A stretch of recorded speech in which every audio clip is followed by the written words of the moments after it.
Наближава влизането на България в еврозоната и какво трябва да направиш, за да се подготвиш? Тук идва лесната част.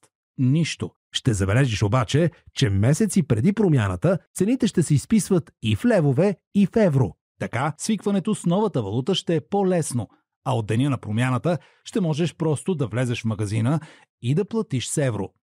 Парите в банковата ти сметка автоматично ще са сменени, а ако ги теглиш от банкомат, директно ще ги получиш в евро. Заплатите и пенсиите също ще постъпват в евро.